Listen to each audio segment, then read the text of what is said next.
It is Monday, September 23rd, 2024. This is another edition of Football Today. It is presented to you by Captain Morgan, the official spiced rum of the NFL. I got Justin Penik. I got Bobby Skinner. I am Chris Rose, licking my wounds today.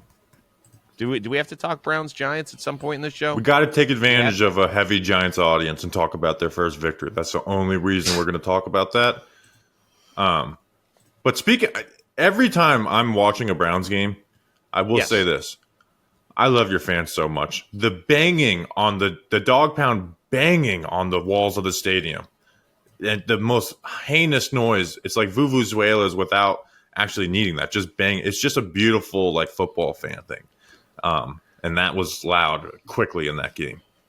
Yeah, so we're the boos. But we'll get to that. And I just want to give you guys credit because you could have sent a lot of interesting texts after the game. I only got the one where you were trying to dive into how much I make and what exactly 0.5% of my that is what we bet, what we wagered. Yeah.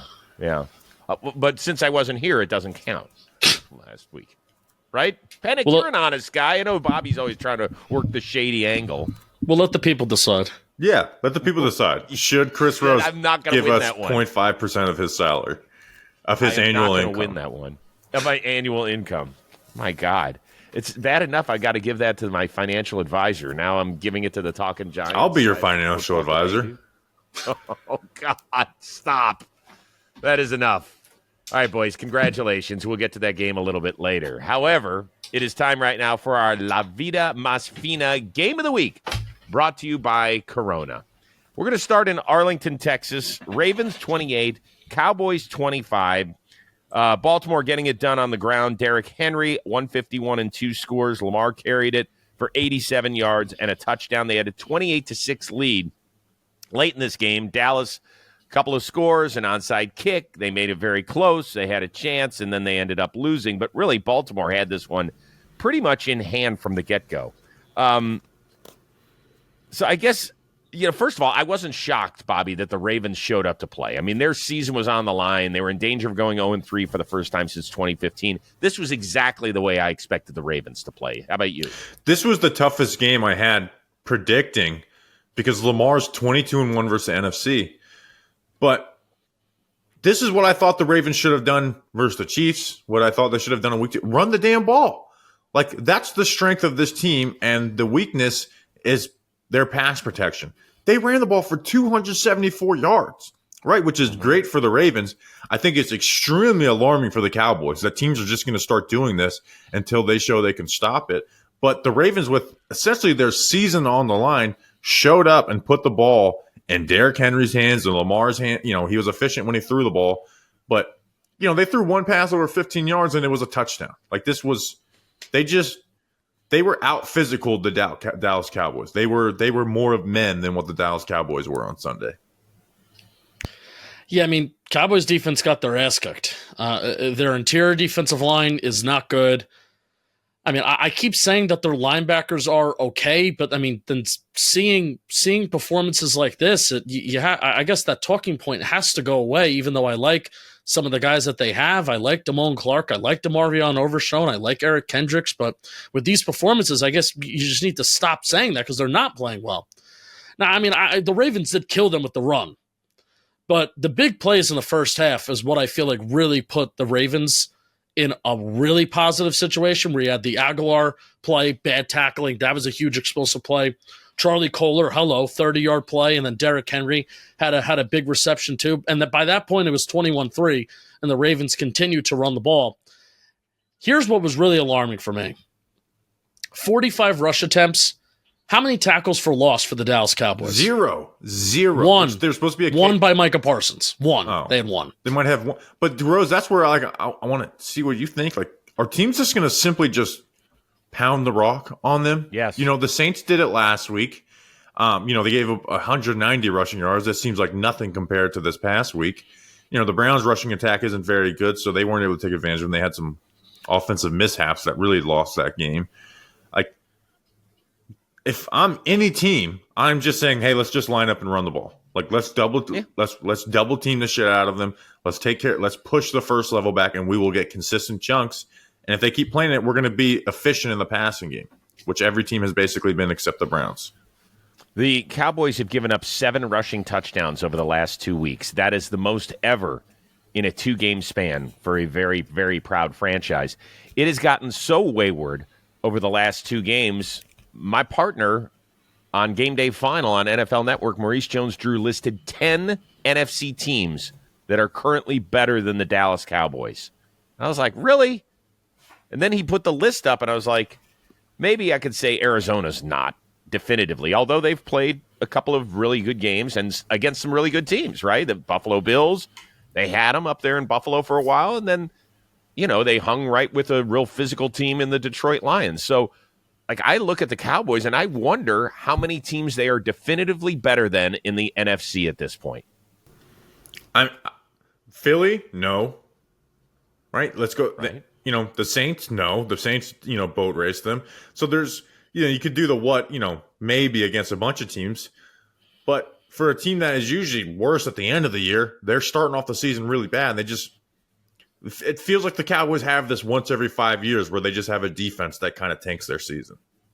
No, and it's for reasons why we identified all this early on. It's like, well, their refusal to acknowledge their running back room is also going to kill them too. Yeah, it's not just the defense. Dak Prescott, they should honestly, from the start of the game, commit to whatever game plan and I guess the Ravens are playing a little softer in the second half, but you almost have to abandon the run completely if you're the Dallas Cowboys. Because if they're not efficient, they're bad at it, Rose. They're bad. Their running backs are bad for the most part. So I don't know, man. The foundation of football, stop the run and run on the ball. And honestly, man, it feels like we talked. There was a talking point last year. I'm sure maybe you guys were talking about it on this show last year that running the damn balls, making a comeback in the NFL, these heavy formations, making a comeback in the NFL. The blitz is making a comeback in the NFL specifically this year. The Cowboys can't do any of it. When it seems like it's coming back in the NFL, running the ball and stopping the run, how important it is, Cowboys can't do any of it, and that's bad. And it was magnified on Sunday based on who was on the other sideline running right through him. Like Derrick Henry, the rumors are he wanted to play for the Dallas Cowboys. Yeah. And we can't find enough millions of dollars for this guy, but we'll wait until the last minute to sign CeeDee Lamb and pay him probably $10 million than we would have had we gotten it done earlier. And Dak Prescott will wait until 2 hours before the season starts to extend him as well. Like, if I was a Cowboys fan, I would be pissed at this organization that they couldn't find everybody's like, oh, Zeke's back. I'm like, oh, that's cute. That's great. Yeah, I remember that training camp show. Suck it. Yeah, come on now. Please. The next time they should have seen Zeke, waving to the crowd was when his name was going into the Ring of Honor or something. Like, not carrying the load for the Dallas Cowboys. No, absolutely. And, you remember – I remember when the Henry was a free agent thing and he wanted to play for the Cowboys.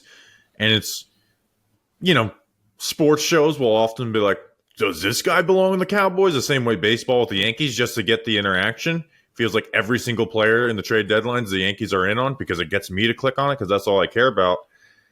But it actually made sense for them. And Justin mentioned they should abandon it. They are abandoning it, right? They're 30th in the attempts per game, but they're all 29th in yards per carry, so they can't be even efficient on the little bit they do. And honestly, their best rushes have come from CeeDee Lamb. The Brown. If it wasn't for the CeeDee Lamb speed sweeps versus the Browns, it would look even worse than what it is. Like, it's an awful running game.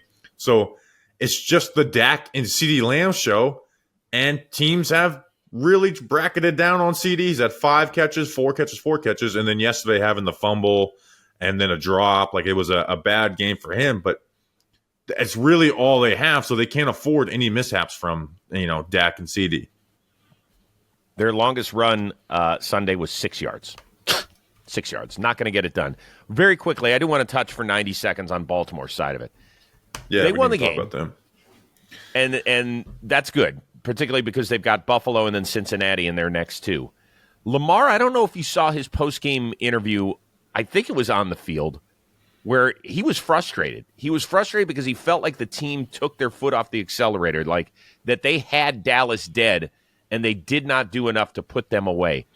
Baltimore, interestingly, has had a very difficult time when they have led by at least 7 points in the last quarter. I don't remember exactly the number of games that they have lost when leading by that much, but it's an alarming rate. Is this a problem with a John Harbaugh coach team, Penik, in your opinion, that they can't close the door shut? Well, coming into it, one of the reasons why I thought the Cowboys were going to win this game is because that the Ravens' pass defense has not been good, but their run defense through the first 2 weeks was pretty good. So I'm like, oh, well, the Cowboys just aren't going to run the ball. Dak Prescott's going to throw the ball. They're going to try and get out to an early lead.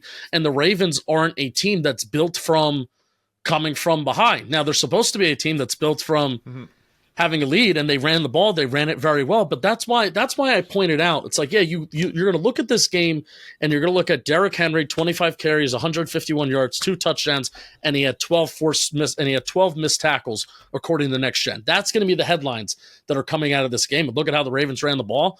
But for me, it's the explosive plays that they got early on.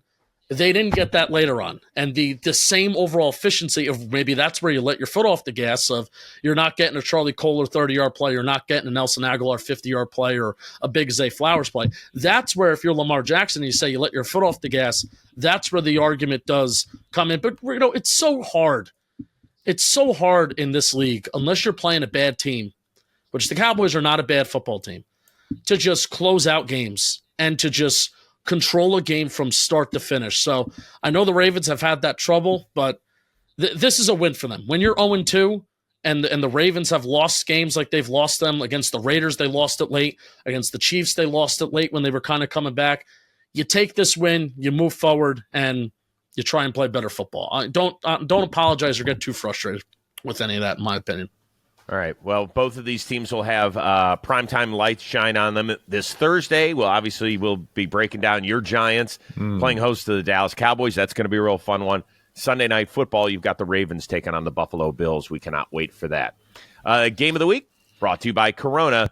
We always try to be fans that never loses. So here's what we mean. Giants, Browns, they happen to play each other, so somebody was going to win, somebody was going to lose. Today, that is me. Despite that salty feeling, I still love the game. I've still got the passion. I'm still loving football because whether it's a big deep pass or some third and short conversion or just if you go to a stadium and tailgate outside in the parking lot, there's always something to cheer for. And the best beer to pair with those awesome moments, undoubtedly, it is Corona. Corona is all about finding the maximum amount of joy with every moment of the game, win or lose, at home, on the road. It's the perfect beer to go along with watching football and all the huge moments that come along with it. So cheers to everybody who loves the game beyond the scoreboard. Corona for the fan who never loses. Get yours at ordercorona.com for 21 and over. Relax responsibly. Corona Extra Beer. It's imported by Crown Imports, Chicago, Illinois. Glad you did. All right. Saints were trying to get to 3-0 at home against Philly, which was still licking its wounds from that home loss on Monday night to the Atlanta Falcons. And looky here. We expected teams to be racing up and down the field. Philly 15, New Orleans 12. Jalen Hurts threw for 311, did have some turnovers, got sacked 4 times, hit Dallas Goedert on a huge pass play of 61 yards to set up Saquon Barkley's second touchdown run. Oh, by the way, Barkley, 147 yards to go along with those 2 scores. And they held Derek Carr, Alvin Kamara, and the rest of the crew pretty much at bay. 15-12 your final. Bobby, the big deal here has got to be that Eagles defense shutting down a Saints team that, dating back to last year, had 3 consecutive 40-plus scoring games. Yeah, credit to their young players on defense, right? Jalen Carter balled in this game, right? He really had a complete game, which is what, the Eagles have wanted out of him, where he's like, he makes flashy plays. You could put together a nice montage of him, but he doesn't play complete games. They got that out of him. Milton Williams up front. Kenyon Mitchell broke up a touchdown on Rashid Shaheed. And, the Saints played this game like they were just physically better than the Eagles, right? There was a lot of play calling that's like, you know what, a 2nd and 10, we're going to hand it off, right? Like, we're physically better than you. And the Eagles, I thought their young players stepped up the way that they hadn't really done it in the first 2 games. Yeah, even Jordan Davis had a nice sack. It was off of a Derek Carr play action attempt where you're looking for a chunk play. This game was frustrating. This game was a frustrating. There was a couple games that were a frustrating watch over the weekend, and I want to touch on that, why I'm frustrated. This was a frustrating watch where Nick Sirianni made some what the hell, WTF decisions on fourth down. Where, I mean, even take where there's 14 seconds left in the first half, where I think the Eagles still have timeouts left, but they're on like the 16-yard line. Yeah. Odds are you're not going to score. Odds are you're not going to score. And then forget the usual tush push. Okay, so the usual tush push is going to work. Odds are it's going to work. Instead, they do like a sweep from it, and they don't get it. Then there's a 3rd and 6 where they're running the ball in the third quarter on their own like 35-yard line. Saquon Barkley gets 3 yards out of it. Then they go for it on 4th and 3, and they don't get it. This is still a 3-0 game at this point. So they've had 2 opportunities to kick easy field goals. They decline them, and they don't take them. It's 3-0 in the middle of the third quarter. And even at the start of the fourth quarter, it's 3-0. And then let's go over to the New Orleans Saints side. It's 3-0. First play of the fourth quarter. They have a 4th and 1 decision. They don't get it. They don't get it. I couldn't believe the amount of times this weekend that I saw coaching, bad decisions of coaching, terrible execution on offense, an offense that can't pick up 36 inches, or an offense that's afraid that they can't pick up 36 inches on a 3rd and inches or a 4th and inches. And forget the amount of sacks that teams took this weekend, too. We'll talk about that in some other matchups. Wasn't really here. Saquon Barkley saved this game. Dallas Goedert saved this game. Devontae Smith being a good wide receiver, and I hope he's okay. Devontae Smith saved this game for the Philadelphia Eagles. Jalen Hurts had another terrible interception inside the red zone. If it's not for Dallas Goedert in the best, probably the best game of his career, but the best yak game of his career, and also Dennis Allen on 3rd and 16. Running tight man coverage. Why are you running man coverage on Dallas Goedert? It allows Jahan Dotson, because they're running crossers, it allows Dotson to kind of pick off 2 Saints defenders. Then you have Goddard that goes for 60 yards on a 3rd and 16 playing man coverage. That's terrible, terrible coaching decisions. So, I don't know. Saquon Barkley won this game for the Eagles. Great job. There's been a lot of short yardage issues offensively around the league, and I think a huge part of it is the fact that teams don't hit, that they're not prepared the first month of the season to deal with the physicality of a defense coming full bore at you. By the way, I don't think I heard the name Zach Bond mentioned when you were talking about Eagles defenders that played great. He was very good. Yeah, he was excellent, and he went back to a place where he spent the first 4 years of his career. So I thought he made a couple plays, including that stop of Kamara on 4th and short. Hated the call at the end of the first half, right? I mean, you mentioned it already, Justin. It was a 3-0 game. Take your points, get into halftime tied. We'll figure things out in the second half. Well, if there's 55 seconds left, it's a decision. Like, what's the upside? You get one throw at the end zone? That's the point, is that there's too much that can go wrong, particularly with a guy who was already picked off in the end zone and leads the NFL in turnovers since the beginning of last year. I am curious, even though the Eagles improved to 2-1 here, do they have a major problem here with Jalen Hurts in terms of the turnover bug, Bobby? Yeah. I mean, it's been consistent, right? Where you see some good stuff and athletic stuff and all these great players, but you just see like these, like 3 times a game where we're just kind of like softly throwing the ball into harm's way. You know, you have the Xavier McKinney interception week 1, the Honey Badger this week, where it's like, I do think it's an issue. And the fumbles, right? He's taking sacks that he shouldn't. You know, it's not like they have an awful offensive line in front of him, but he's taking a bunch of sacks, you know, including one on 4th down. I do think they have an issue with that. And this is why I think this offense is too good to fail for the regular season, especially when they have A.J. Brown. I think he's their most important player on that offense. But if Hurts just keeps on putting it in harm's way, they're not going to be good consistently against good teams. But this is where coaching comes in. This is where you have Sirianni and Kellen Moore. You got to get to Jalen Hurts, and you got to coach this out of him somehow. And I guarantee you they are. I'm not saying that they're in his DNA. I mean, coach it out of him. I mean, Jameis Winston was a 30-30 guy, and we're not talking about baseball here. I mean, and you can't turn him into a conservative QB when you have those types of weapons too. Yeah, I don't, but it's been pretty consistent. I mean, really, the outlier is 2022 when you look at it. Like that's the outlier for him, and that was with Shane Steichen, and he's no longer here. Yeah, just like it was an awful offensive game from them. In reality, the scores Jalen Hurts didn't have much to do with. You have a 65-yard run where he hands the ball off to Saquon Barkley, and then the Dallas Goddard play at the end of the. I mean, that's every quarterback in the NFL is making that throw. And again, I'm as much as I love Dennis Allen as a defensive play caller. Why are you running press man on 3rd and 16? Can't do it, man. Lost you the game. But at the same time, like the Saints on the flip side, the Saints wasted a great defensive performance by not being able to. Like it felt like they just thought they were better than Philly, and they could just run the ball first down, second down, and they just weren't. Really, the only success they had was drop back throwing to Olave, and then Carr throws the ball away at the end of the game. Not going to be too mad at a bad play with 1 minute left, but still not good, not great. And when their O-line got banged up too, that's when the Eagles really started bringing it, and they had some issues. That's a league-wide epidemic. And we'll get to some of those teams that are facing that. Next week, both these teams are on the road. Should be fun games. Philly's at Tampa. The Saints are at Atlanta. That's going to be really Hurts versus Tampa, never been an issue. Vikings 34, Texans 7. Minnesota off to a 3-0 start for the first time since 2016. The Texans denied their second 3-0 start in franchise history. Sam Darnold, by the way, Tom Pelissero from NFL Network says no structural damage on that knee issue that cost him a play on Sunday, just a bone bruise at this point. Darnold, 17 of 28, 4 more touchdowns. He leads the NFL in touchdown tosses. Aaron Jones, almost 150 total yards. Justin Jefferson, another touchdown and 81 receiving yards. And C.J. Stroud, only his second multi-interception game of his career.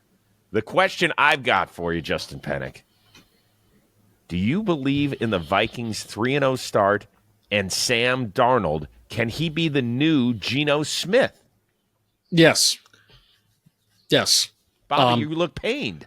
Yeah, all right, go ahead.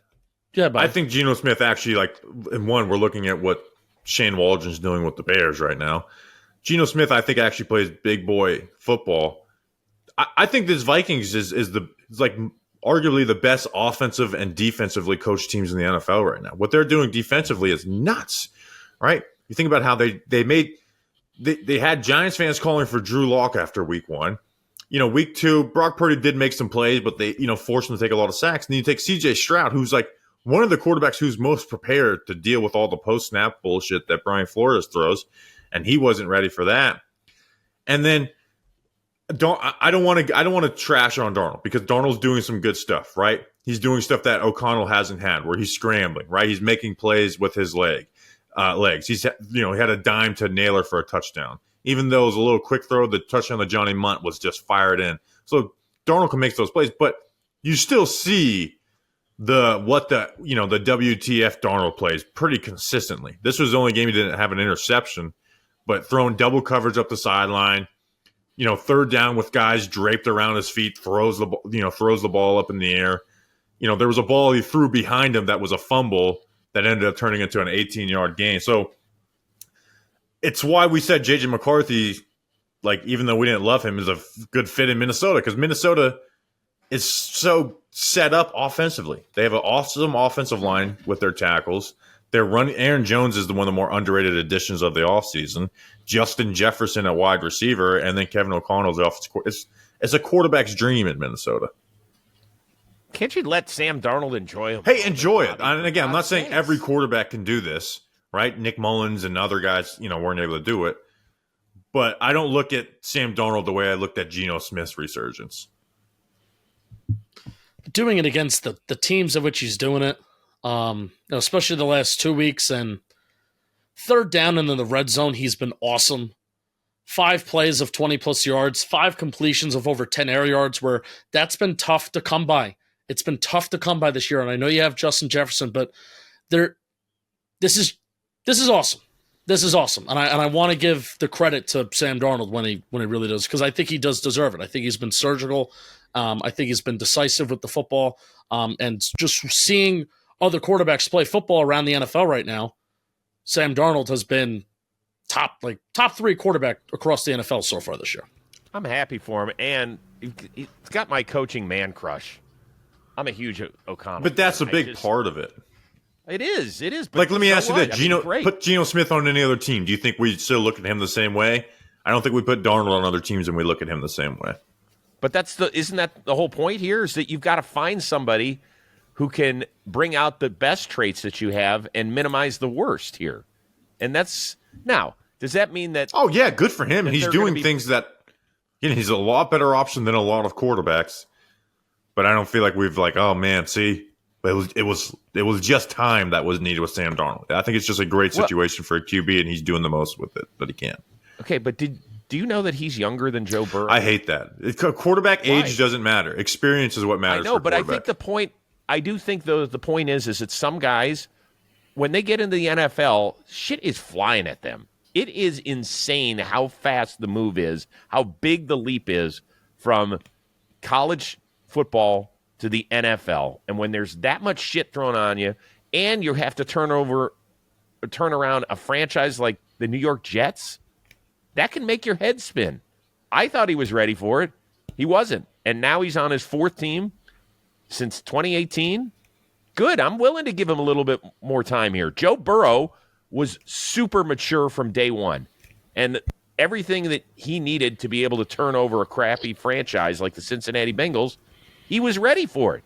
So, yeah, to me, sometimes the age is important. Well, Darnold's a better QB than what he was. I'm not sitting here saying he's the same guy as the Jets, just different system. So he is better. But if we put together our QB ranking list, I don't think he's making the top 20 for me. Probably not. In fact, if we were to, do any of us think that the Vikings are going to win the division? They've been kicking ass, man. I don't. I think when they play the Packers and the Packers with Jordan Love and Lions, they'll lose. Right? Penik? No, but I also can't ignore how they're kicking ass. Their defense should be the real talking point because their offense has been like this for a couple of years now. Flores is just stamping out the offenses, right? And it's not like they lost talent, right? Like they lost talent and they we talk about Donnell Hunter revenge game. Jonathan Gennard played with his hair on fire. He embarrassed Cade Stover on a play, killed Shaq Mason. He had 3 sacks, 3 tackles for a loss. And that defense does not allow you to get into a rhythm at all. There's no way to get into a rhythm versus that defense. And it's like, all right, you can take some chances, but you might have interceptions, which, that did happen for Stroud. But you'll also, if you don't take chances, you're going to take sacks as a quarterback, and you're going to put yourself behind the sticks because they just throw so much at you, and it's incredibly hard to prepare for. And you just does not allow you to get in a rhythm at all. They did it without a couple of playmakers on that side of the football. Dallas Turner, their first-round pick, he was missing. Ivan Pace, who's a kid who has really played exceptionally well. We love Ivan Pace. Now in his 2nd year. Yeah, he's very, very good. I can just tell you this. They're a fun team to watch, and I felt like even though that they were maybe at best the 3rd best team in this division this year and more likely last, because I felt like Chicago was going to be significantly better this year, but they're not. They're a fun team to watch because they are well coached. Yeah. There are some teams that their bad year is going to be 3-14. That was never going to happen. There's too much talent, first of all, at the wide receiver position and some guys on defense that can really ball. But they are so well coached that at their floor was 7 wins. Yeah. I mean, that's a great point because there's a lot of bad watches in the NFL right now. Totally. That was my main theme from this week. I kind of want to talk about it at the top, but I'm going to try and fit it in. I'm trying to fit it in there. There's a lot of bad watches in the NFL right now, and it's frustrating. It's frustrating as a football fan expecting Anthony Richardson to maybe take a little bit of a jump. And okay, it's bad, but it's fucking terrible. Will Levis, it is terrible. 8 turnovers through 3 weeks. Yeah, it's bad. And the Vikings roster paid $60 million a year to play. And the Vikings roster, something that we've talked about the Vikings roster is that this is one of the rosters in the NFL, kind of like the Cowboys are in the same boat.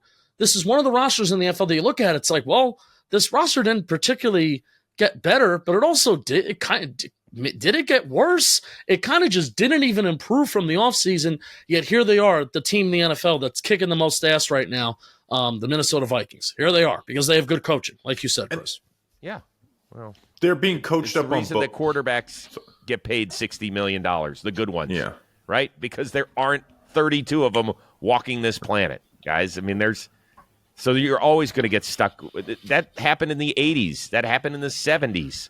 Or $10 million when it comes to Sam Darnold. Yeah, but I mean, just both, like, there's no other team in the NFL that has both sides being coached up the way they are, right? Like, even when we talk about how good of an offensive situation it is, they're missing Jordan Addison and TJ Hawkinson, and Jalen Naylor's has 3 touchdowns in 3 games, 2 of which were him fake blocking and getting the defense to fall for that, and then being wide open for touchdowns receiver. So they're just both sides are so well coached up, and that's why they're one of 4 undefeated teams left in the NFL. Yeah, we'll get to Seattle a little bit later. I think that you could make an argument. That's the other one, but I would argue the Vikings more so. Let's get to the Sunday night game. The champs improved to 3-0. They hold on in Atlanta, 22-17 your final. The biggest news is that the Falcons, they ran 8 plays inside the Chiefs' 20 with under 6 minutes to go, and they walk away with 0 points. And so they fall to 1-2 on the year. I suppose let's start with our weekly, Kansas City got bailed out by the refs yet again. Last week, it was on the 4th and 16 when they were on offense, a PI call on the Bengals to extend that drive, and then an eventual game-winning field goal from Harrison Butker. This time, it was a 3rd down throw from Kirk Cousins in the end zone to Kyle Pitts. He had Brian Cook draped all over him. NBC, they basically said it should have been pass interference. Nothing was called. Raheem Morris took the high road because he likes his money and didn't really talk about it in the post-game press conference. Bobby, you are not going to get fined for whatever feeling you have on this show, at least not in this realm. What do you think? Pass interference? Yeah, pass interference. What I also think is no one remembers penalties that happen throughout the game. It's only the ones at the end of the game. Like, let's not forget that one of the Falcons' touchdown drives was extended by a 3rd down roughing the passer by Chris Jones that was not roughing the passer. So we only remember the calls at the end of the game. Chiefs find a way. That's my talking point from this game. All right, 3 games down to the wire. They find a way. They find a way, and that's why they're the champs. This Chiefs defense can take them to another Super Bowl. Just when we thought that, their run defense is a little susceptible, but their pass and that's been the talking point over the last 2 years, is that the Chiefs' run defense is a little susceptible.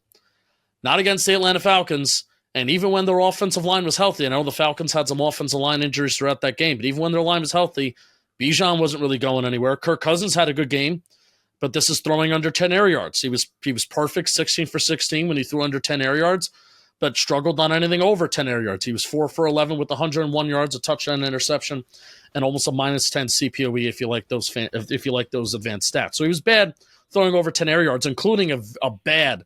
There was a Drake London cooks a guy at the line of scrimmage late in the game. Kirk Cousins misses him for an opportunity to win that game. But back to the Chiefs defense. I think Steve Spags has got this defense going, sending pressure. You don't know where the pressure is going to come from. You don't know where guys are going to come from. He has these guys cooking. And Chris Jones didn't even have a major impact on this game. And I think this is a defense that could, again, possibly carry the Kansas City Chiefs to a 3rd title in a row. Yeah, in part because the front office's ability to draft on that side of the football has saved them, because they've got young guys that haven't struck it rich yet. I mean, obviously Chris Jones got his money, which was well-deserved, but George Karlaftis, Nick Bolton, Leo Chanel, Trent McDuffie, who's they don't overthink a ton of money, Brian Cook, Jalen Watson, Chamari Connor, whom I love. Those are all valuable contributors and starters on this team that were drafted and are on rookie deals and they're going to get paid. I don't know if all of them are going to get paid by the Kansas City Chiefs, but now, I mean, look at what happened. The last 2 weeks, Patrick Mahomes threw for 151 and 217 yards. Travis Kelce has 8 catches for 69 yards this year.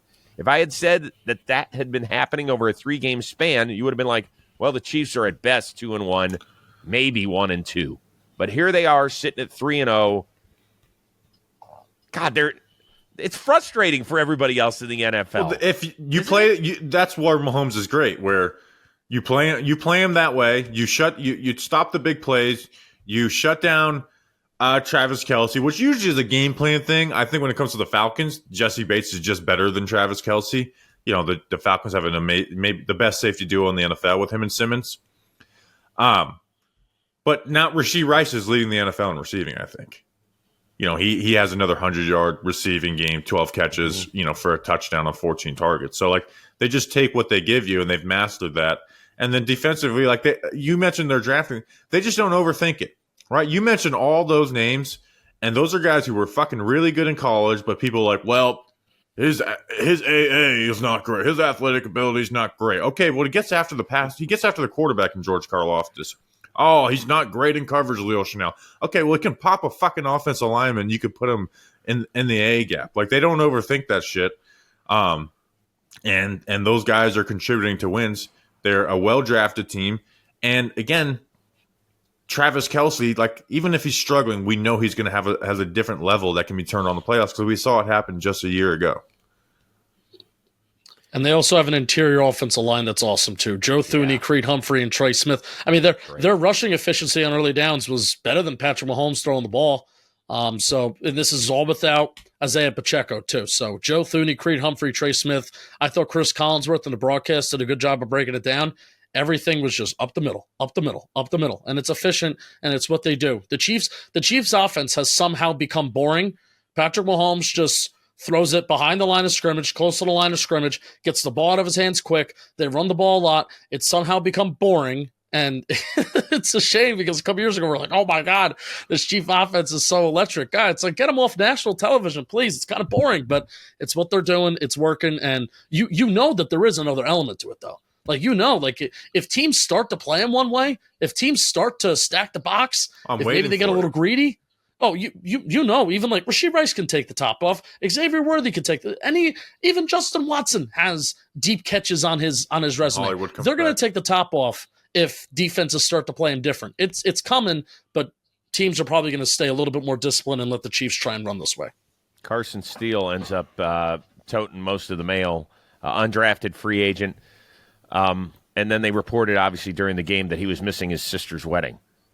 If you're Carson Steele, aren't you pissed off that your sister doesn't have enough faith in you to be busy on a Sunday night in late September? Yeah, I know people like the engagement bait with the, like, what weddings during NFL Sunday, right? But, like, when your brother's trying to play in the NFL, you just don't schedule your wedding during the NFL season. I mean, it's kind of a slap in the face to him. Like, yeah, okay, you'll be available. Like, you can take the day off from your delivery job.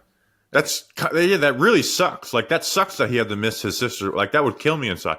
But he has that alligator, which they named Croc, which is not a croc, it's an alligator. Yeah, but that's also pretty cool to have too. Bobby, is that a big thing in Florida? Like, do people have pet alligators? Some do. You want to hear a story? Yeah. You know how, like, Steve Irwin caught alligators and stuff? Of course. Well, my dad and my uncle did that too. And they caught an alligator by, like, jumping off of an airboat and getting it and taping his mouth closed, And so they bring it back to our house and, put it in this big dog crate. You got to put a piece of plywood and a cinder block on top of it so it doesn't, because they climb real well. And then it was like my 4 or 5-year-old nephew's birthday party that week. So we took it to my uncle's house we were going to show the kids the alligator. And they forgot to put the cinder block on top. So the alligator climbed out while we were gone. So they came back for, like, to get ready for the birthday party. And there was just an alligator missing. Did we ever see it No, again? never saw it again. It's out living in some lake right now. Probably, like, thinking. So wait a second. You're trying to suffocate the alligator? No. What do you mean suffocate it? It was in a dog crate. Oh, dog crate. Okay, my bad. All right. I thought it was in, like, some tinder box or something. No, it was in a dog crate, and it climbed out, and I hope Crocky's living somewhere. somewhere around my house. So this is normal behavior. No, but it does happen. Did you ever hear about the person who threw like the one through the Wendy's drive-through as a prank? Come on. I mean, that wasn't me, but that was something that happened. A real one? Yeah, someone threw an alligator through the Wendy's drive-through as a prank. Ha.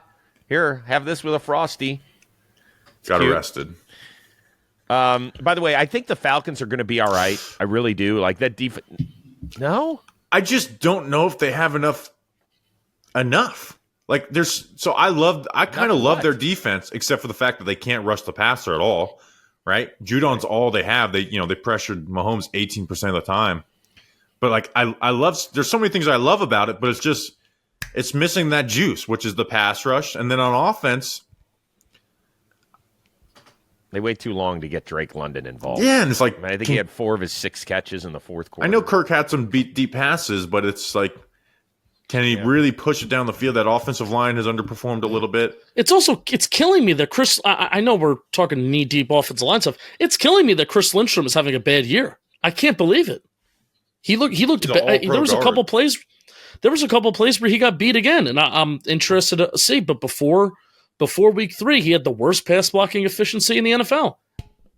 It's weird. They've got another really interesting game. They're going to take on the New Orleans Saints next week, so should be fun. Steelers double up the Chargers, 20-10 the final. Justin Fields continues to play very well, threw for 245, ran for a touchdown as well. Boy, that Steelers defense is ridiculous, physical. Both starting offensive tackles knocked out for the Chargers. Justin Herbert had to be replaced. He did give it a go with that high ankle sprain, threw a touchdown, but eventually was replaced by Taylor Heineke because Jim Harbaugh had said, once he started limping, I'm pulling him out of the game. That's exactly what happened. Steelers now 3-0 for the 4th time in the Mike Tomlin era. I know we spent a lot of time talking in the preseason about Justin Fields, Russell Wilson. This is a one-way street now. This is Justin Fields' team moving forward. I suppose, Justin, the question is, how good can this team be now? I was impressed with Fields. I'll tell you what. I don't know how far Justin Fields can take him, but it's time to hey, instead of just dismissing this, they're not very good offensively, they're not very good here. Let's look into the reasons as to maybe why this could last. And Justin Fields was decisive. He made good decisions with the ball, getting it out with accuracy. He got the ball out in time. He was really, really good on 3rd down, utilizing Calvin Austin career day, utilizing Roman Wilson in some good spots. There were some good throws to the middle of the field, too. Yeah, the Chargers were begging them to throw to the middle field, and to his credit, he did. And here's something that's really fun, too. I don't want Justin Fields to lose this part of his game, but here's what did impress me from Justin Fields throwing the ball standpoint. 35 dropbacks. How many times did he scramble? Once. It was the lowest scramble rate of his entire career. So he got the ball to George Pickens when he needed to. He got the ball to Roman Wilson. Got the ball to Pat Freiermuth over the middle of the field. Calvin Austin had some nice plays with some yards after the catch. I was really, really impressed. The Chargers defense, who I still think talent-wise is not very good, and I think they've benefited from playing bad opponents. But this Chargers defense, who has had a good start to the season, I'm taking, this is a huge Justin Fields victory lap, and the Steelers fans have to be feeling good about the future and the progression of where Justin Fields is at. I mean, the real story is their defense. I mean, they're the number 1 defense in the NFL. Like, they're just snuffing teams out. And I still think this would have been a little bit of a closer game if Herbert – I mean, it was a 10-10 game when Herbert left and then Slater left. But the defense is just – because you know the names, but, their young guys are stepping up, Nick Herbig that's making plays as their 3rd pass rushers. He had 2 sacks, 2 tackles for a loss. Joey Porter Jr. has looked like he's developed. He's been awesome, outside of a couple penalties versus the Seahawks. And then you have the TJ Watts and the Cam Haywards and the Minka Fitzpatricks, even though he gave a touchdown, making plays. So it's like that defense is real deal. I'm still not sold on their offense. This was their best game, but I don't come away from this game being like, there it is. Like, They scored 20 points, and their run game still doesn't look very good. And the Chargers were begging them to throw, daring them to throw in the middle of the field, and they did. So, I mean, they're a good team, but that offense does limit them. Well, yeah, it will against exceptional offenses in the AFC. But I don't know how many, I don't know how big a group that is. It could be Kansas City later. It could be the Bills. Buffalo. It could be Cincinnati. Baltimore with the way they put things together. It could be Cincinnati. It could be Houston. So there's a handful of teams that, because the Steelers are averaging 17 points per game. They have scored 3 touchdowns this year. That is, I'm no math major, but that is an average of 1 per win. Yeah, they're 24th in scoring. But when you're giving up less than 9 points per game, now that's not going to stick. Like an exceptional year would be 14 points per game. And obviously that's not going to. But, guys, go look at their schedule right now. They are at the Colts, home against the Cowboys, at the Raiders, Sunday nighter at home against the Jets. Then they take on your Giants on Monday Night Football. At the Commanders. My point is that this team going to be stacking some wins. Oh, absolutely. Yep. Absolutely. They're absolutely. I mean, that defense is a real deal. I fall in love with the team that can play defense that way, and they play fast and physical. And I do want to talk about the Chargers too, because despite the loss, I saw some good things there. That defense, again, I mentioned it's got the big names that and it's got the young guys starting to play well for them, and Tomlin's got them going to play fast. They're real deal right now. Yeah, I suppose the thing with the Chargers is long road trip. They stayed on the East Coast in between their games against Carolina and Pittsburgh. That's never easy. But now they go home, and they're going to take on the Kansas City Chiefs.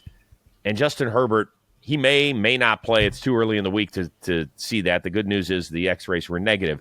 But if he doesn't go and Taylor Heineke has to go, and then all of a sudden through 1 month you're sitting at 2-2, you're like, okay, great start, awesome, we're feeling great, and you're like, ugh, now we're 2-2 through a month, really?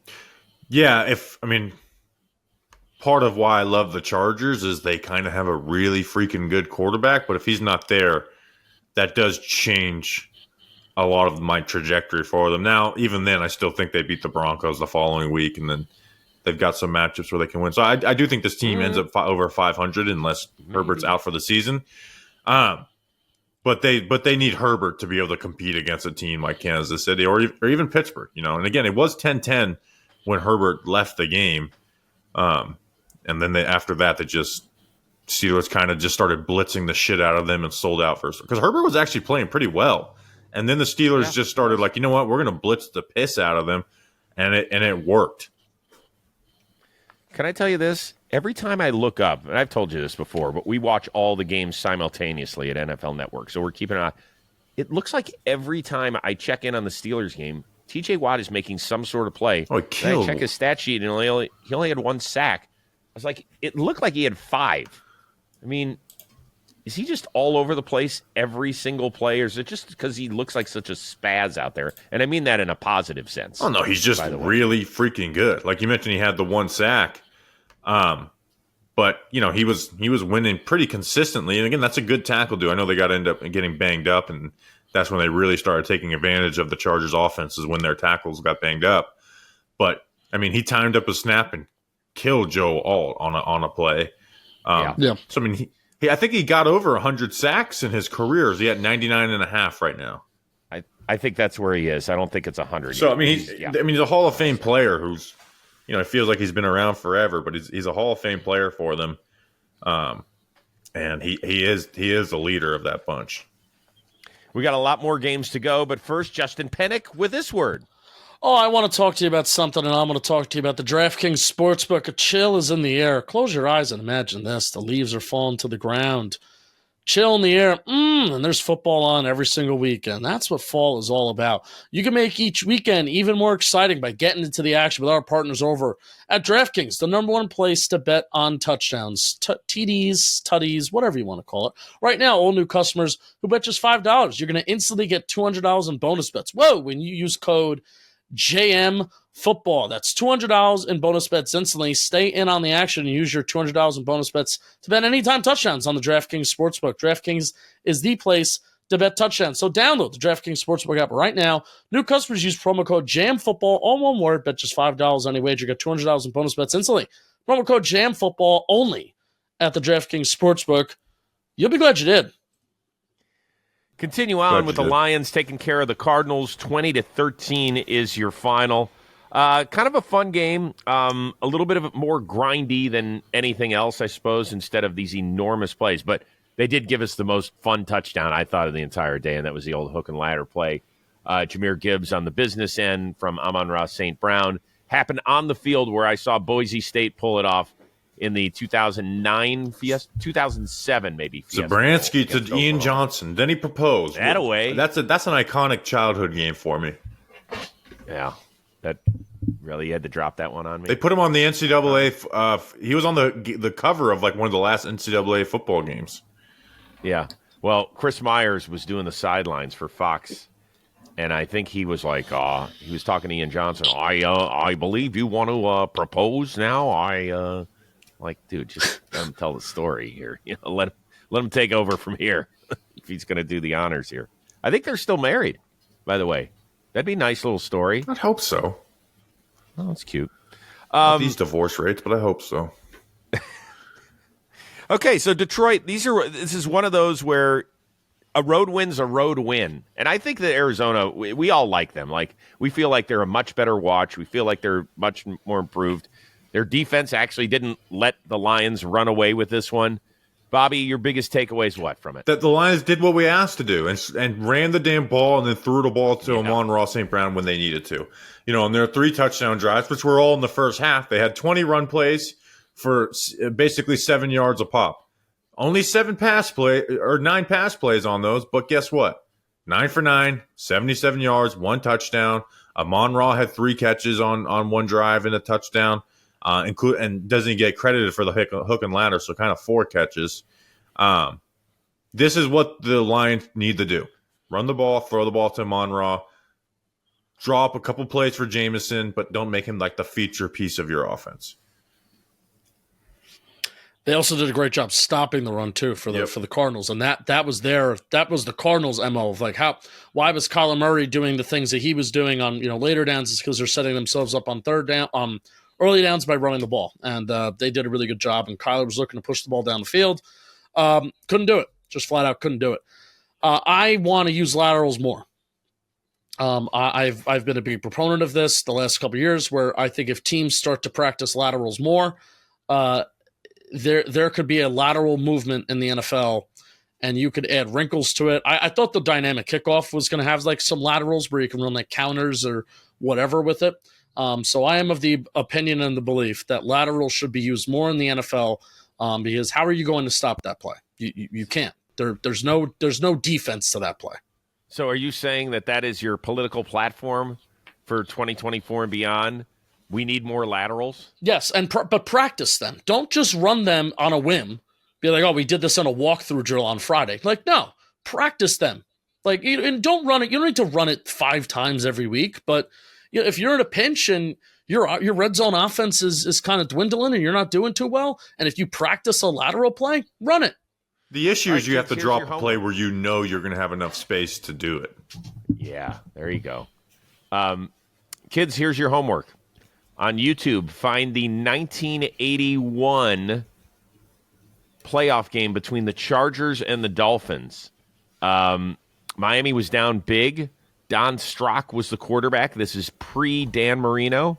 He throws to Nat Moore, who does a hook and ladder with Tony Nathan, who puts the ball up at like the 30-yard line and runs down the sidelines toward the end zone, celebrating. Go look that one up. That's probably the best one in NFL history that I can remember. So enjoy that. Jared Goff, efficient. Kyler Murray had his first turnover this season. They also got a nice reversal from Dan Campbell and his coaching staff on a 4th and 1, which ended a drive for the Cardinals. Overall, like I said, I think the Cardinals are – I don't know how many more wins they're going to get this year. I don't know if they get to 6, maybe 7. But I feel like they're pointing in the right direction, don't you guys? Yeah, here's something I'm a little worried about with theirs. This not worried, but just needs to get fixed. Marvin Harrison Jr., 564 and a touchdown. The touchdown was versus double coverage versus Davis and Brandon Branch. The connection between him and Kyler is like not very good. And there's plays where it's like, Marvin Harrison, go pull that ball down, right? That's who you're supposed to be. when you're in this contested spot, and there's other times where Kyler's just, missing him. They need to get that connection down because it could be deadly when they do. But yeah, the Cardinals, 1-2, but they lost against 2 title contender teams. They'll be fun. Not really a contender at the end of the day, but they're a fun team, and they're not going to get their run game stamped out the way the Lions did in this game.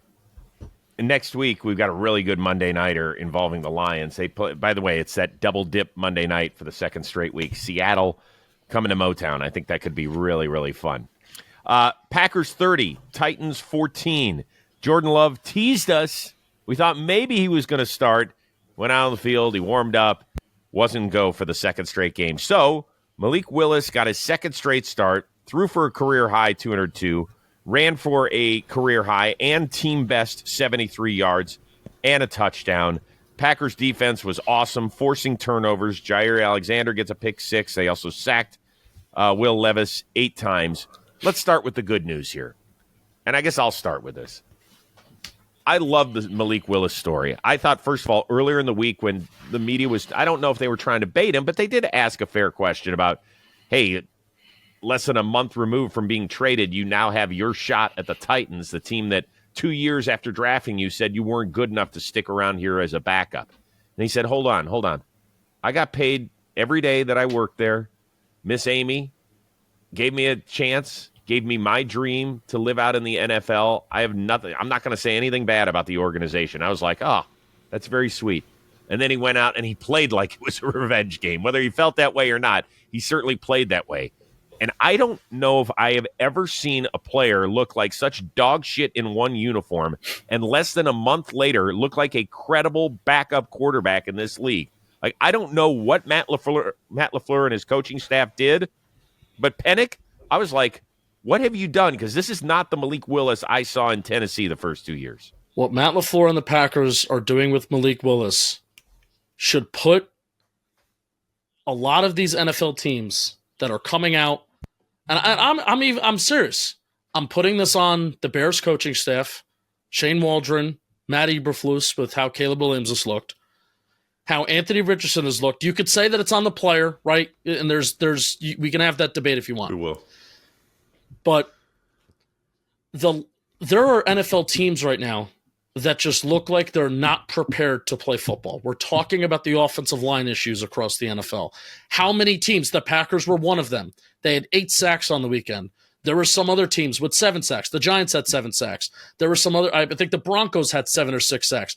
There are some other teams that had 6 sacks on the weekend. So many teams had 7 and 6 sacks.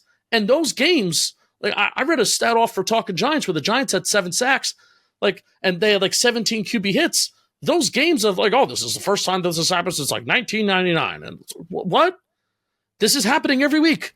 Offensive lines are terrible. Teams are not prepared to play football games. Yet here's Malik Willis, who has. We heard things coming out of Tennessee that this guy can't even read a playbook. He's not prepared himself. He's a deer in the headlights out there. There were multiple second and long plays. This isn't just a Packers run. It is a Packers run heavy game plan. But this play, multiple second and longs, multiple third and long scenarios where Willis is throwing the ball to Romeo Doubs and Christian Watson, and he's completing the ball. Matt LaFleur and his coaching staff should put even the Tennessee Titans coaching staff to shame that they have this quarterback on this short notice, looking this well prepared, kicking this much ass, putting coaching staffs to shame right now. That's what the Green Bay Packers are doing. Well, it helps when you can rush for over 200 yards per game, which is the most in the NFL for Green Bay. But what they're doing is they're instilling confidence into Willis when he does need to throw the ball, to throw it, right? Throw it up the sideline. We've always known he could throw an accurate ball up the sideline, and then Christian Watson makes a nice grab. Jaden Reed has some yak play. So doing that. But the real story of this Packers offense is hey, with Jordan Love out at 0-1, this could have fell apart. And they've been running the fucking rock. Again, over 200. Think about how many teams aren't even averaging 200 passing yards per game. I'll look up those stats while I'm talking. They're averaging over 200 rushing yards per game. So LaFleur, he should be in Coach of the Year talks if we were doing awards after week 3. Can we get Brian Callahan sponsored by some sort of laxative? because every time they take a cutaway of him when Will Levis makes another boneheaded I hate play, Will Levis. it looks like he is the most constipated man in America. And I feel for him because this is his shot. This is his rookie year. He gets to have his dad on the staff, and he looks and he sees and he's like, I know I've got no shot because at some point Will Levis is going to make the most ridiculous play in the game.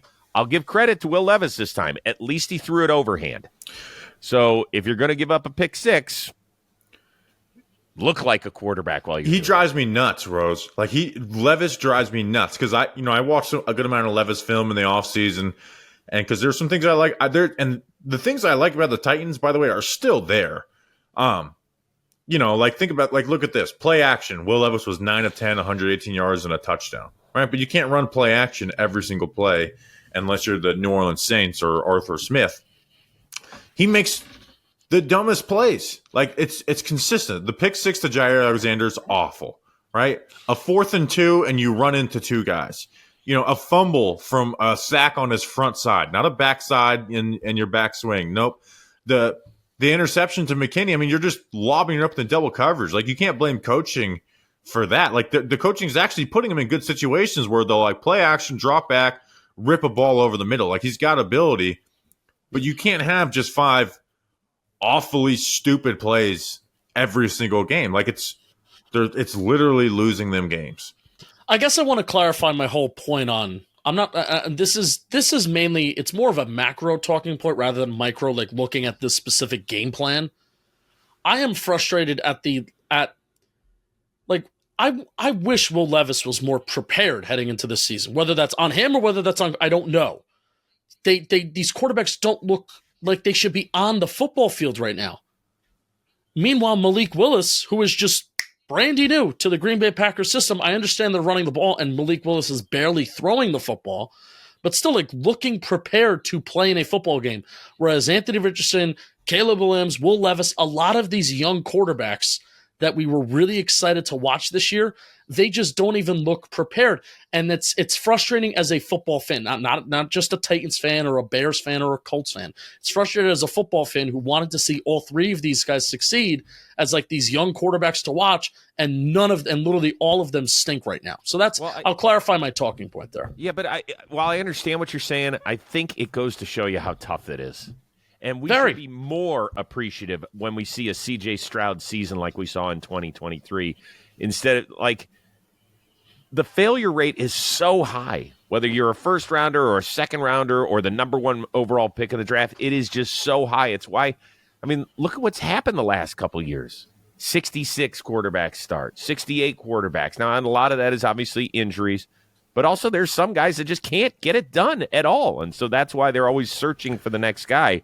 So speaking of which, Rose, I want to ask you, do you think Levis can be saved? Because you do see some really good flashes in there, but there's a lot. I think they have to wear it this year. There's no benefit to going to Mason Rudolph. Yeah, I agree. They just because he doesn't feel like the future there. So if you need to give Will Levis the full season and see when he's preparing, when shit is going wrong, like they're 0-3, if it gets even worse than that, can he bail himself out of this and continue to prepare like a starter at this level? I think they can learn an awful lot about Will Levis over the next several months. If you're going to get, we'll talk about if you're going to give grace to a guy like Anthony Richardson, Levis is the same draft class. He's the tools, not the tools Richardson has, but he's the toolsy player. And he's actually putting together some good film. It's just mixed in with, the worst shit you ever seen in your life. Yeah. Here's the stat. Okay. Here's just one more stat. Xavier McKinney, 5 interceptions in his last 4 games. Bam. Yep. He was the first guy since John Anderson of the 1978 Packers. I love that guy. To have a interception in each of the first 3 games of the season. Ended up being a very good anchor on SportsCenter for many years. Different John Anderson. Giants 21, Browns 15. Let's move on to the Rams, Niners. I'm kidding. We'll go backward. Yeah, you better. Can I just ask you guys? Take advantage of this Giants listenership. I take no joy in talking about this game. Giants 21, Browns 15. Malik Neighbors can ball. 8 catches, 78 yards, 12 more targets, 2 touchdowns, including 1 amazing sideline touchdown grab that was just wow. Daniel Jones, I thought, played exceptionally well. Threw for 236, couple of scores, did not turn it over. The story was, by the way, Justin, you shortchanged your Giants defense 1 sack. They had 8 instead of 7. So those Giants big boys are going to be coming after you in the next few days once they listen to this podcast. They were all over Deshaun Watson. They stopped a putrid running game. They knocked 3 Browns offensive linemen out of the game. They just did it all. And so tip of the cap to you guys and the New York Giants with the 6-point win.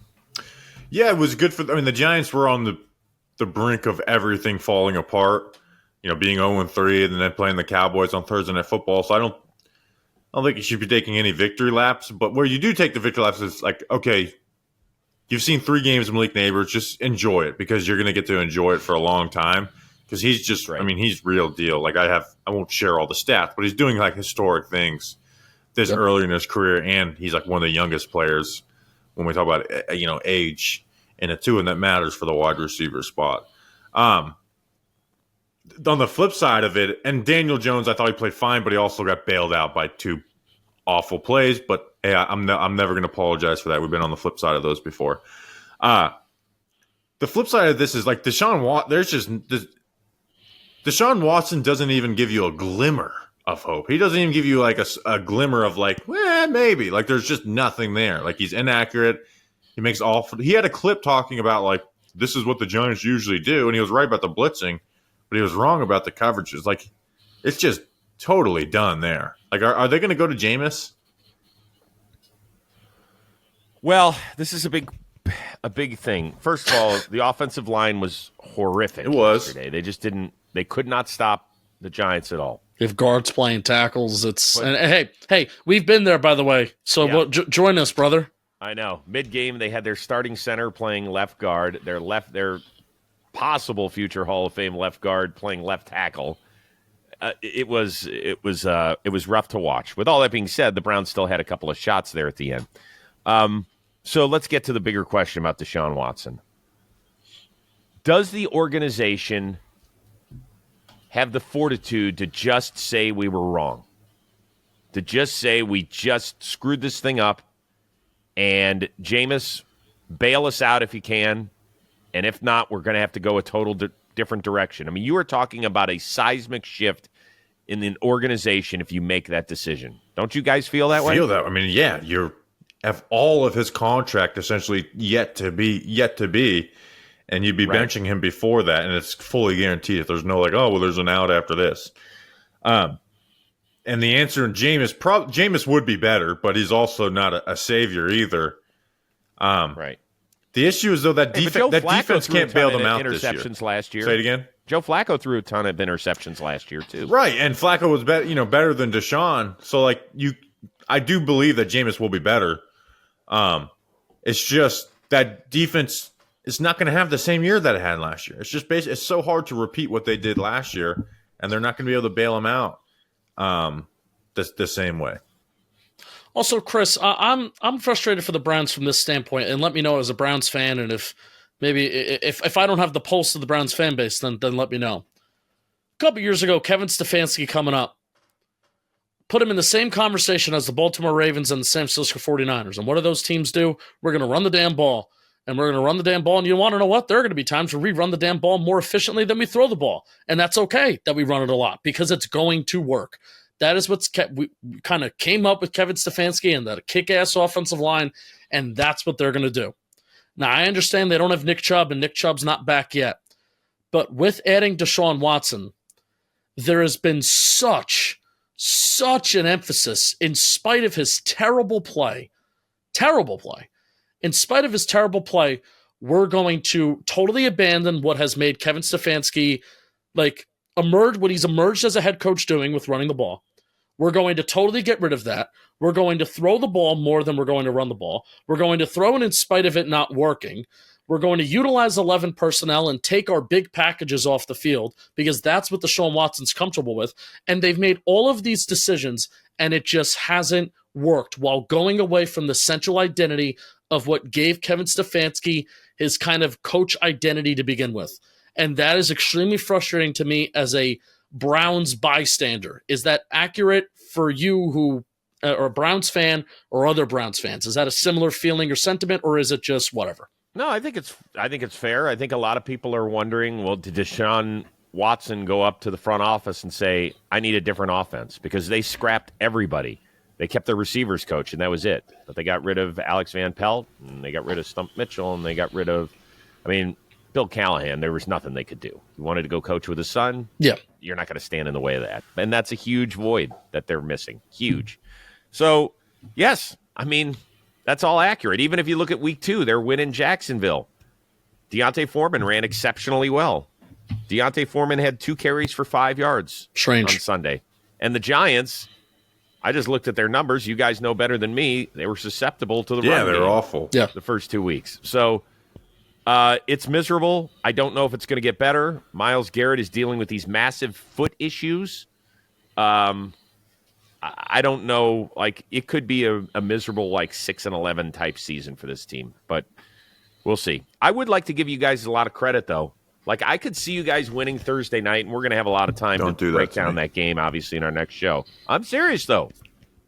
Listen, you were one Graham Gano weird injury issue on an opening kickoff from being 2-1. Really, you had no chance against the Vikings, but you played well enough to win the previous week, and you've got a star, man. That Malik Neighbors he's fantastic. He made MJ Emerson look like a scrub, and MJ Emerson's a good player, good cornerback. He really, that sideline catch where he went fully over MJ Emerson's helmet to pluck it. That kid's great. It's a trio of being able to time it up perfectly, being able to leap to get that leverage and the strength to pull it away. It's not just oh, look, cool play. It takes a lot that goes into a play like that. Even the first touchdown was a ball that was high by DJ. And he even said after the game, he's like, I didn't know if I could go up and get that one. He did. He's a clear star.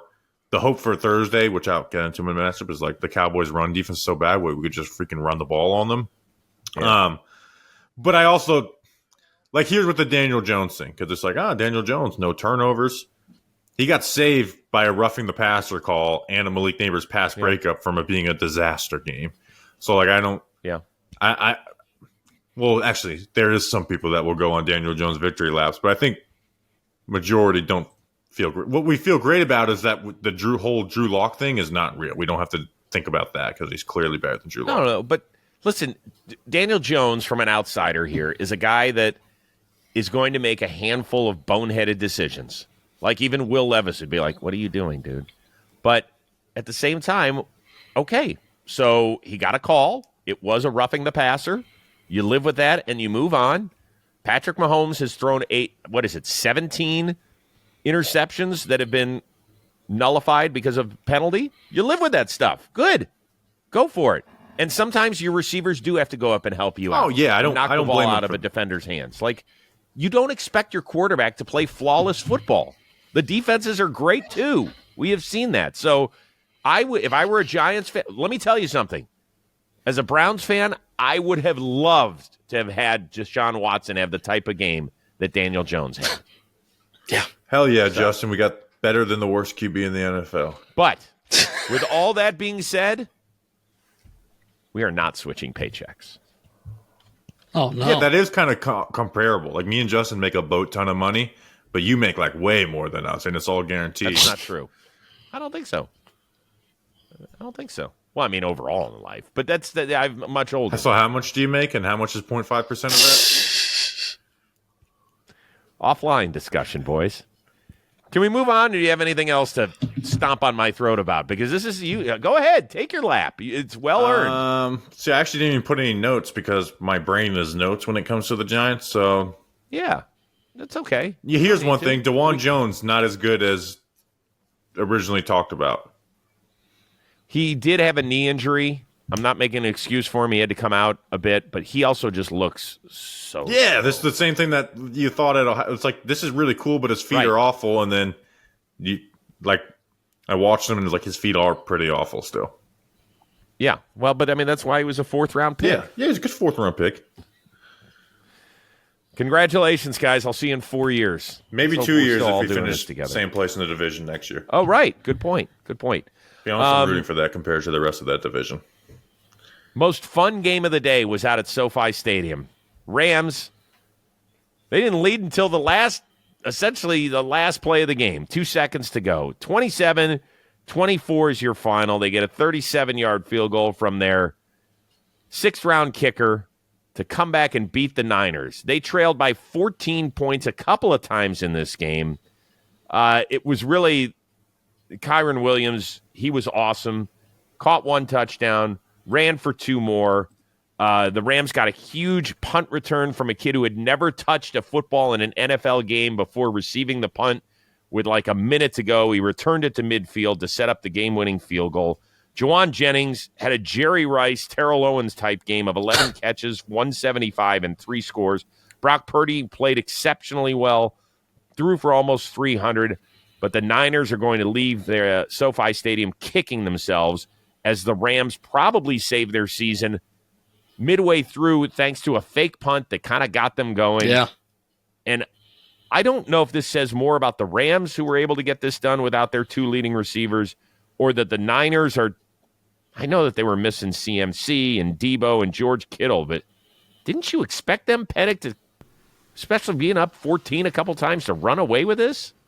Biggest play of the game is when they're up 14-0, and I believe it's a 3rd down. Brandon Ayuk gets a target over the middle of the field that would have put him either across midfield or close to midfield. Brandon Ayuk drops it.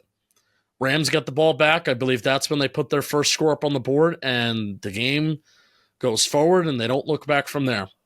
So, really, Chris, I don't know if this is more of a referendum on the Rams or the 49ers. I think it's a referendum on both, and I know that's the cop-out answer, but the 49ers, this was one of the worst yards after the catch games that they've had under Mike Shanahan since, 2017.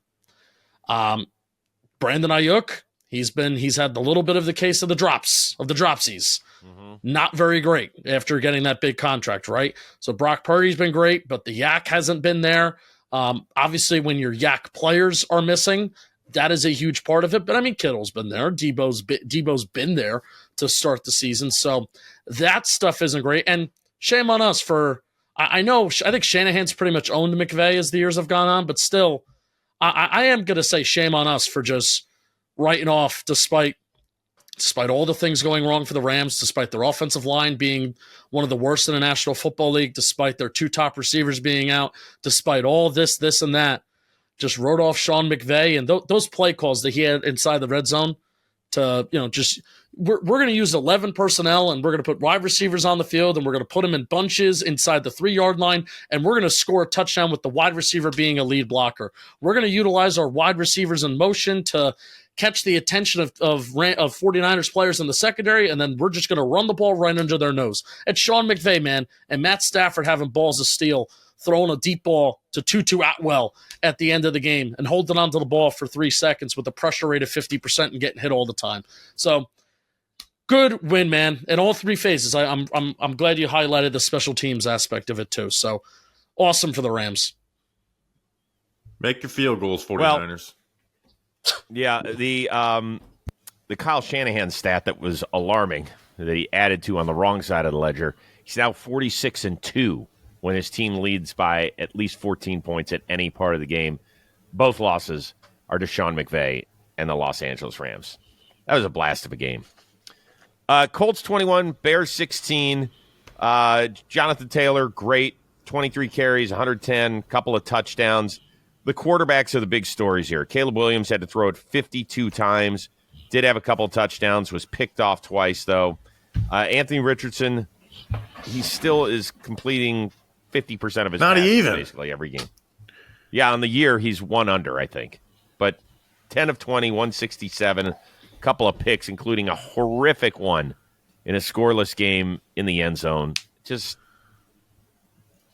Bobby, we need to pick apart these quarterbacks. Yeah, only Anthony Richardson could overthrow a receiver by 10 yards for an interception and not be even close to his worst interception of the game. You do have to be worried about Richardson. Now, you're the Colts, you have to give him time. You don't draft this guy and not give him time. The expectations for him this year were unrealistic, even though he's not even falling. He's falling short of what realistic expectations would be. Hey, he's leading the NFL in yards per completion. The real one is Caleb. I think the real storyline is Caleb and the Bears, though, because the expectations were high for them this year, including coming from, I think, all three of us, where they can't get any running game going. Right. The one thing I didn't like about them this offseason was signing DeAndre Swift. I mean, he's averaging 1.8 yards per carry. That's pitiful. Right. Like, there's a reason why teams where he had success on let him go for much more highly invested running backs. They were a top 5 rushing unit last year, and that wasn't just Justin Fields. Shane Waldron last year with the Seahawks, 28th. Caleb shows a lot of good things. It's just, even in last week's game, like, there were some really good things that Caleb showed. The team let him down around. But he is putting together some bad plays. The interception, into the flat. That can't have that type of play. Had a fumble, and then another interception. I mean, his turnovers led to 14 points for the Colts, and that's the game right there. It's a difference, yeah. But you also have Shane Waldron getting first goal of the Ford and going run, turnover on downs. The thing that made my brain almost melt was when the Bears, Caleb Williams finally throws his first NFL touchdown. It's to Rome Odunze. They have this cute little skit. Well, hey, it's my first touchdown. No, it's your first touchdown. How do we split the ball, the whole bit? The score was 14-9 when that happened. You have to go for 2. You're midway through the fourth quarter. You have to go for 2. Get within a field goal, right? And they're dancing. So they're screwing around. Matt Eberflus is kind of looking at his coaches, and he's kind of going 1. And then he realized, oh, shit, we're down 5. Well, why don't we go for 2? How the hell is the coaching staff not ahead of this? How are they not, as they're driving the football down the field, thinking, okay, we score, we're at 14-9, we got to get a 2-point conversion so we could, but everybody's got to be on the same page. Guys, like, there's a time for celebration, but we're here to win the freaking football game. Put up 2 the minute that happens. Everybody, 2. We're running our best 2-point conversion. So what has to happen? The play clock runs down. They call timeout, and then they run a play where Caleb goes 20 yards backward before he finally throws the ball in the end zone, and it falls harmlessly to the ground. This is the problem with the Chicago Bears. They are a reactionary team instead of a team that is proactive, moving forward, thinking ahead, and that is going to stunt the growth of Caleb Williams, who needs more than Shane Waldron to help him get pointed in the right direction here. That shit drove me nuts, and I'm not even a Bear. This is the one game. This is where Justin's talking about, like, the coaching. This is the one guy where I really feel like the coaching is hurting him a lot with Shane. They're just not putting them in good spots, and the run game's awful. Like, you should be able to scheme up some better run game than that. Like, that is partly coaching. That's not just Jimmy's and Joe's. And then, running speed. Like, even though some of the players, they ran speed option on fourth down and goal, and the whole. Yeah, that's another one where that's what I'm talking about. 3rd and inches. Like, come on, man. That's the play. Yeah, so they're a total mess, and I don't think Eberflus is a good coach. I haven't thought. I thought he's a good defensive coach. To me, it always made sense that they would have moved off of Eberflus and hired someone to start fresh with Caleb. Instead, they just fired Luke Getsy and brought in Shane Waldron, and we're seeing Shane Waldron's just not a very good offensive coordinator either. And then Caleb's gonna have struggles. I like that Caleb's doing big boy things and letting him work through the struggles, but he is struggling. Yeah, the summary of this game is that 2 of the more exciting teams in the NFL heading into this year played each other. They've turned into frustrating teams, and it was one of the more frustrating games you could watch. All right, get better, guys. All right, we're going to do these ones last few quickly. Seahawks 3-0. They take care of the Tualus Dolphins 24-3. Skylar Thompson, who's Tagovailoa's replacement, he got knocked out with a chest injury, so Tim Boyle just moved up from the practice squad, had to finish the game. That is going to get ugly. In the meantime, the Seattle Seahawks, we mentioned them briefly earlier, Bobby. Mike McDonald's the youngest coach in the NFL, but he seems mature beyond his years. They've got it rocking on both sides of football. Yeah, and they've had a pretty easy schedule, so it's like we haven't talked about them a ton. But once they get their moment against a good team and have these, they'll really get it going. But I don't think they do that with last year's team where they go 3-0 in these matchups. So yeah, he's got that group rocking, especially on defense. And Geno's playing, fairly good ball too. So Seahawks are nice. And Dolphins, put your ass away. You can't have your whole ass out like that on TV. You should get fined for that. That was amazing. Did you show that on NFL Network? Somehow that did not make the cut. Oh, okay. He actually should have been fined for that. You can't have your ass out like that in an NFL game. That is I thought they had superimposed me on somebody's photo. I was like, that strangely looks familiar. Broncos 26, Buccaneers 7. Baker and the boys were trying to get to 3-0 for the first time since 2005, and they stunk up the joint. Denver's defense was outstanding, forcing some turnovers, getting some sacks, as in 7 of them. Bo Nix, pretty clean game, threw for 216, ran for another touchdown. Gets his first win. Penik, incremental improvements. Yes. I mean, and this is going to be one of those games that I think I want to touch on our power ranking show, because I want to figure out how exactly did the Denver Broncos get 7 sacks? I believe I'm getting that number right. And how did they limit what I thought was a really, really good offense in the Tampa Bay Buccaneers, and an up-and-coming offense led by Liam Cohen and Baker Mayfield? How did they limit them to only 7 points and also get a lot of sacks? That Broncos pass rush, one of the more underrated units in the NFL. They found a way to get to Baker Mayfield, but Bo Nix has an efficient day, gets his first NFL win. Good stuff for the Denver Broncos. Finally, Panthers 36, Raiders 22, as Andy Dalton becomes the first quarterback this year to throw for 300 yards and 3 touchdowns in a game. People were saying, okay, Bryce Young, we get it. They changed. Okay, but it's still the rest of the Carolina Panthers. And guess what? They scored their highest point total in 6 seasons, Bobby. They did? In 6 seasons? Yes. How about that? Andy Dalton can play a little ball. I think they play the Bengals next week, and Andy Dalton has played the Bengals in every single matchup that he's had, and he's only played in the NFC since he's left the Bengals. I didn't watch this game, but I saw some highlights. I'm with Kurt Warner. How is everybody watching all these damn games? I didn't watch this game. I did, and first of all, the Panthers scored a touchdown on their opening drive for the first time in the last 21 games. Wow. It is remarkable how – listen, Andy Dalton's not a great quarterback, but at least he understands the position, and it just looked like a totally different team. It is incredible. It is incredible, and Bryce Young's going to have to hit the road. I hope that he finds a place. I hope they can give him a chance to mature, and I hope he gets another shot, but it is so different. On the other side of things, Antonio Pierce, did you guys catch what he said afterward? Yeah, who is that? Who's getting benched by the Raiders this week?